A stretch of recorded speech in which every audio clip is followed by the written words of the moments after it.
Hey, for all of you out there that own this little brother JS2135 sewing machine, I'm just going to show you today how to put in a buttonhole. This machine only has about 10 stitches. It's got a straight stitch, zigzag stitch, and a few others that you might find helpful at times when you're sewing garments. It's a good beginner machine for you. And let me just show you today how to put in a buttonhole. So I like to add a little bit of stabilizer in between my fabrics for buttonholes just to give it a little more stability. And I've got it all threaded here today with white. I've picked out a button that's kind of bright so that you can see what I'm doing. And what you'll want to do is measure your button and then measure about a 1/4 inch bigger. Mark your hole, and I use one of these chalk pens that are kind of fun.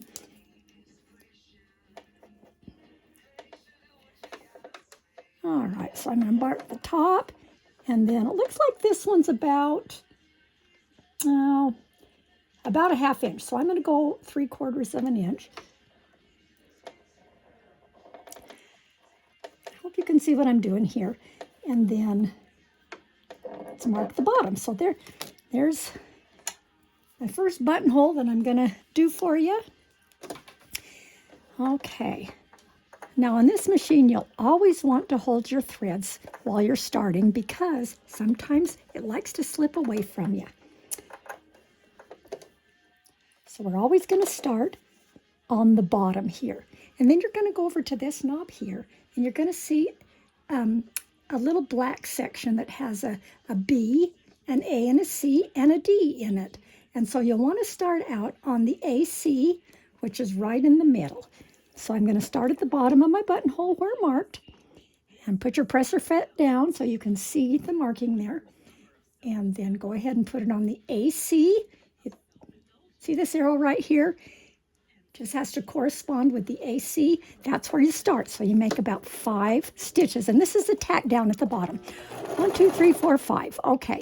Now, put your needle in the upmost position, and you'll always want to turn that wheel on your machine toward you for the best way to make your machine work. Okay, so I've got my tack down at the bottom. Now I want to move to the B. So go ahead and move to the B, and it will sew backwards right up to where you've got it marked. Let's stop right there. That's where I've got it marked. And then I'm going to flip it back to the middle, the AC. This is a tack down stitch again. Do about 5 stitches again. 2, 3, 4, 5. Okay. Needle in the utmost position, and then turn it onto the D, and you'll go ahead and sew back down, holding your fabric tight on this. And then you'll want to make a couple of more just tacks, and so just a couple, 1, 2, 3. And then you're done with that first buttonhole. It looks beautiful. And so we'll pull the thread out and cut your threads off. Okay, that looks pretty good. So let's try another one, and you can get the hang of it. All right, so we're going to mark the next one here. Okay, let's go ahead and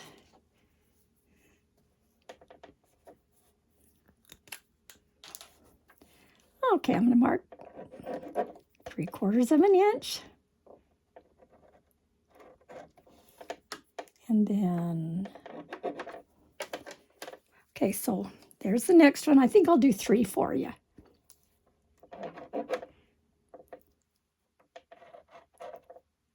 Okay, there we go. So there's 3 markings. Go ahead and start at the bottom.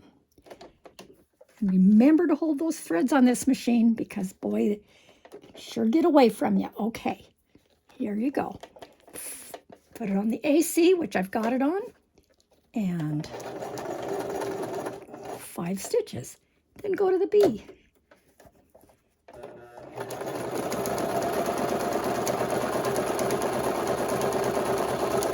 Okay, and then you go back to the AC and do your tack down. And then go to the D.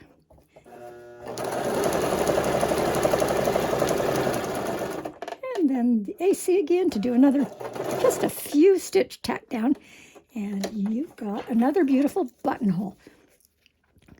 Trim your threads, pull out your threads so you have plenty to hold on to. And then let's do the last one. Oh, it looks like I didn't measure that quite 3/4, but that's okay. We're just practicing.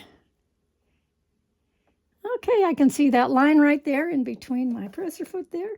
Start out on AC, do 5 tack downs, holding onto your threads.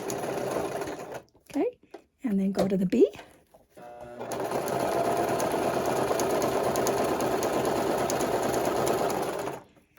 And then go to the AC one more time to do another tack down at the top. And then go to the D again. All right, with another couple of tacks. And pull that wheel towards you to pull the needle up. Look at that beautiful buttonhole. Now, to open up your buttonholes, it's quite easy.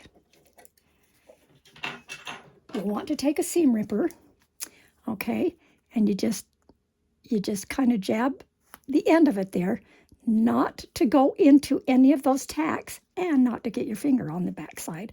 And then you just pull that up to the end, and it'll stop at the tack. And there you go.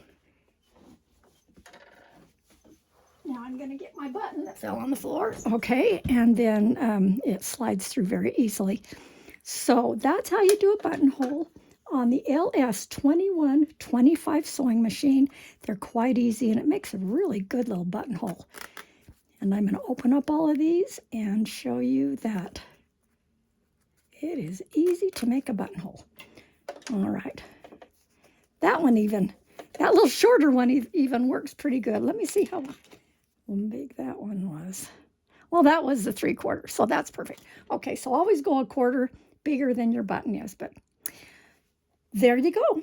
Hope that helped you in sewing on your Brother LS2125 sewing machine from Walmart. And you can get these also on Amazon. Have a great day. And that's as easy as ABC, as you can see. Bye-bye.